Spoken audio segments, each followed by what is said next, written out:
President Trump's lawyer, Rudy Giuliani, spent his morning letting you know, I mean, he spent a lot of time spreading this message. He wants you to know collusion with Russia is not a crime. You're saying that Paul Manafort did not have any power in the campaign? I'm not saying that. I said he had a very discrete, important area.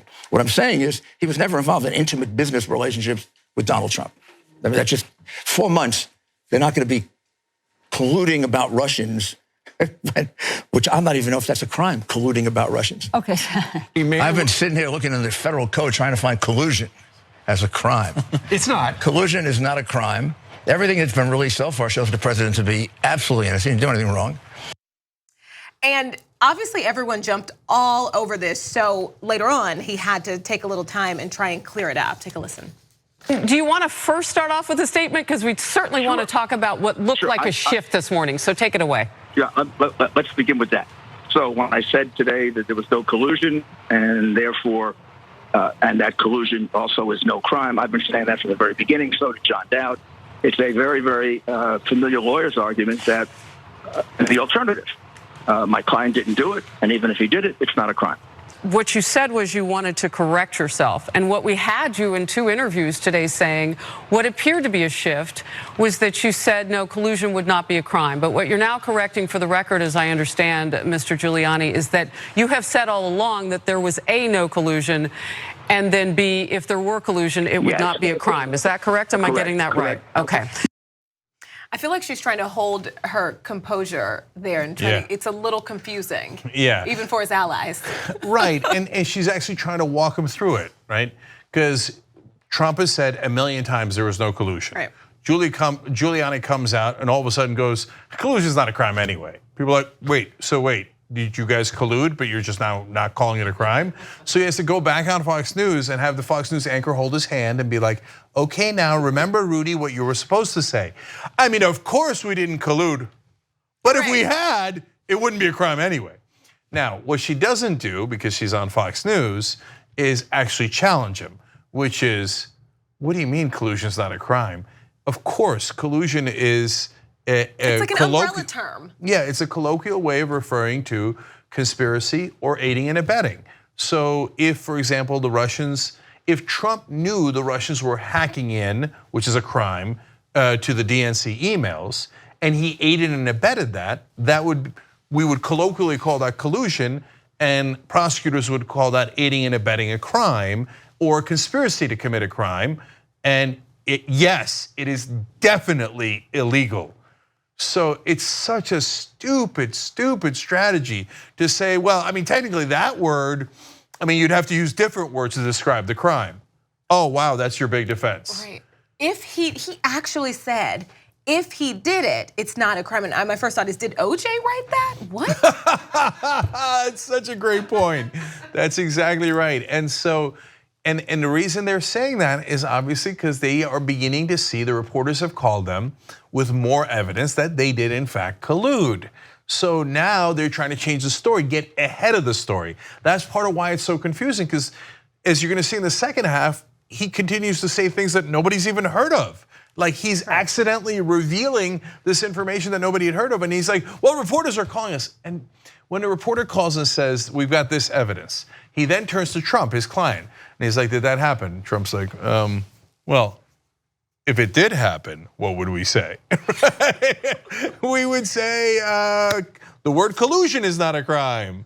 Okay, then that's what you should do. Right, you so should we'll go on just TV and shift say, yes. No collusion, no collusion, no collusion, and now it's no collusion, but if there was collusion, collusion's not illegal. Yeah. That's what we're gonna leave it, right? Yeah, I mean, look, I can't beat the OJ example, but I was gonna, but along those lines, like if somebody said you killed someone and you hadn't killed someone, I don't think one of your defenses would be, if I did it. It was self-defense. Right, it wouldn't be a crime, right? Oh my goodness. So he spent this morning talking about a lot of things. Of course, he talked about Donald Trump Jr.'s, I couldn't get the S in the right place, meeting, and whether his father knew about it. Sure that the president didn't know beforehand. You're saying it's just a he said, he said. Nobody can be sure of anything. In a situation like this. Oh my God. Right, well, you should be sure, right? Yeah, and no, but that also changes the story. Right, let's go to that. So hold on, before we go to that, I just want you guys to understand. So part of why there's now even more heated conversation about collusion is the infamous Trump Tower meeting where Donald Trump Jr. gets an email from a friend who says, oh, I've got somebody who's close to the Russian government, okay? And they have information on Hillary Clinton. Donald Trump Jr. says, I love it, arranges the meeting with people he was just told are connected to the Russian government to get stolen goods about their opponent. Okay, now that would be aiding and abetting if he knows they are stolen. And there's a couple other things you have to, parts that you have to prove, right? So that's the collusion that people are referring to. So now there's stories out that from Michael Cohen that Trump Sr. was told about that meeting. Previously, Donald Trump Jr. had said while on the record, during his testimony in Congress, no, my dad didn't know, right?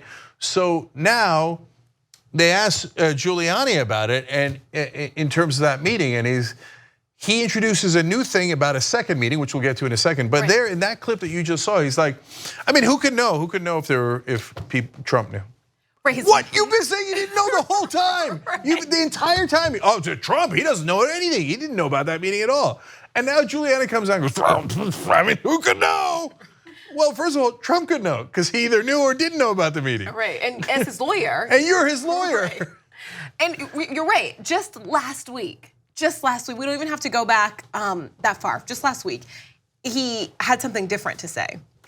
If the president knew about that meeting at Trump Tower in advance, if he did, it matters, Rudy. It does. It does, but it's not a smoking gun. It matters. Well, that's not the bar. But it in matters. any event, it's proof, and it's also proof that he's been lying to the American people. He didn't know about it. I know that. I've been over this in great detail. So he just said in that clip we just showed you from last week, I've been over this in great detail. I know that he was not told about the meeting. And then today he comes out and the first clip goes, I mean, who knows if he knew or not? Right. Amazing, amazing. So our tally so far is if he did it, it's not illegal, and who knows if he knew about it. Believe it or not, he wasn't done.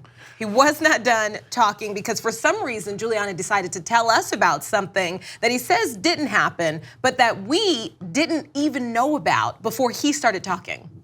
Because of Michael Cohen now saying that he was willing to go on the record with Russia investigation head Robert Mueller to say that the president knew that that meeting was going to take place. And what we heard you say today was that the president was not at that meeting. That actually takes on a question that had not been asked or even suggested. Right. So why did you say that? Because there are two different meetings. One of which has leaked out, and the other of which has been given to three reporters, and Cenk and I have been successful, I think, in beating it back. So let me take you through it. The day of the meeting with the Russians, Cohen has said, now he's leaked it, so we're not even sure he said it. Somebody said it for him through a reporter. He said that he was in President Trump's office. Donald Trump Jr. walked in and told him about the Russian meeting. That is categorically untrue. Did not happen. Okay, so hold up. Okay. We got to break this one down. Okay, so they're having a conversation about the infamous meeting where Donald Trump Jr. sets up the meeting I told you about, and then Jared Kushner goes to it, Manafort goes to it, and the Russians show up. Three different people connected to the Russian government, oligarchs, etc. Okay? So that's the meeting where collusion could have happened, depends on what happened in the meeting, right? But obviously even taking the meeting. Who could know? Who could know, according to Giuliani. Obviously even taking the meeting is problematic. So then Giuliani says, now Trump wasn't at that meeting. And Harris Faulkner's like, nobody ever said he was. Wait, was he? Right? You're the one introducing this. Right. And he's like, and then Giuliani goes, no, there was a second meeting. What? Nobody had ever talked about a second meeting. And so he's like, no, the second meeting was a meeting about whether they should have the meeting. But Rudy, nobody knew that until you just said it.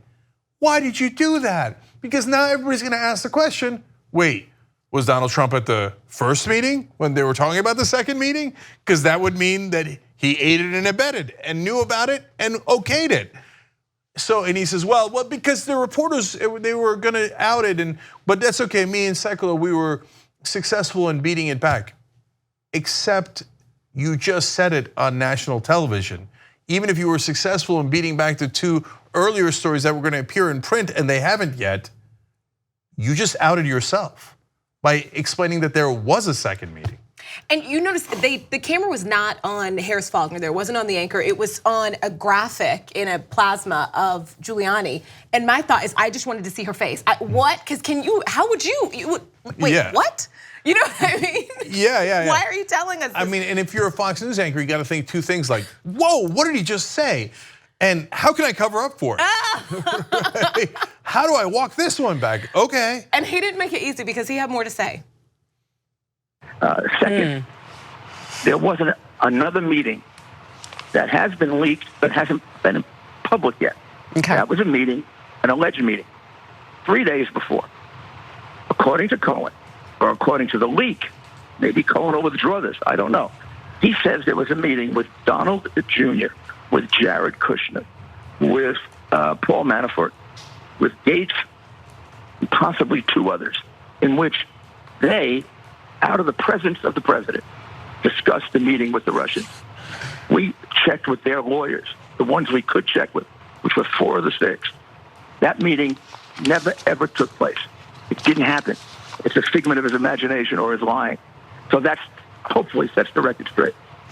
Well, let me just ask it this way. So you've now told us about 2 meetings. There was one that the public knows about, which when you talk about a meeting and you say that the president wasn't there, that's the one that everybody would assume that we're all on the same page about. But what you're saying now is that there was another meeting that was leaked that has not been made public, and I would assume until now, really described by you, Rudy Giuliani, in detail, that happened 3 days prior that had Don Jr., Jared Kushner, Paul Manafort, Gates, and possibly 2 others.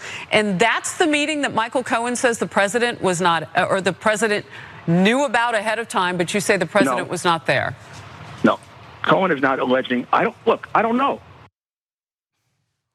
What have you done? What have you done? And so at this point, if you can imagine, if one person, there would be 10 people in the room if this happened here, because everyone is like, wait, whoa, I have questions. It's too much. And so that's exactly what happened there. Now her co-anchor has to jump in because this is unbelievable. And the question is not only, why are you telling us this, but it's also, why do you keep saying he wasn't there when nobody said that in the first place?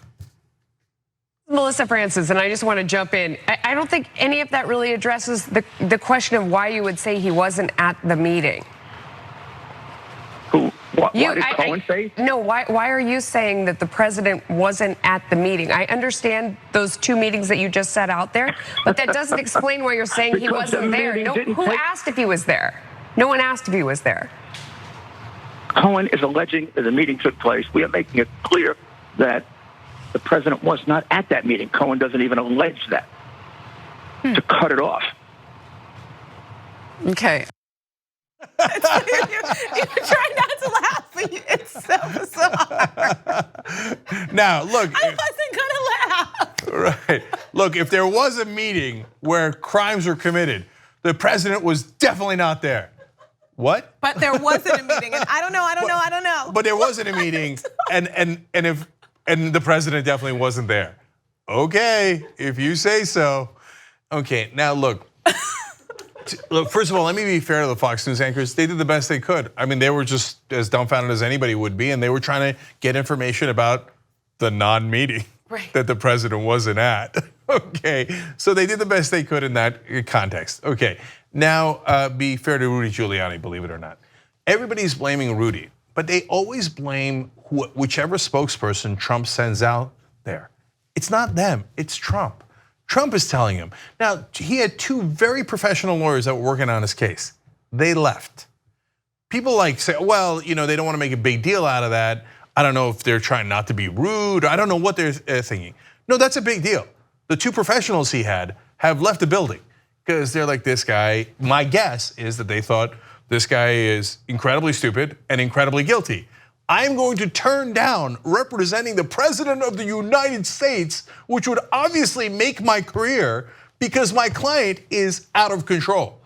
So instead, he brought in clowns like Giuliani, who are political people. And they're like, what do you want me to say? Let's go out there and say the meeting didn't happen. Mr. President, are you sure? Because nobody knows about the meeting. Yeah, of course I'm sure. What do you mean I'm not sure? Go out there and do it, Rudy. Okay. So Rudy goes out there and he's like, now look, the meeting you don't know about that Trump wasn't at, now you know about it, but he wasn't there. And then everybody's like, Rudy's crazy. Yeah, Rudy is crazy. Yes, Rudy is stupid.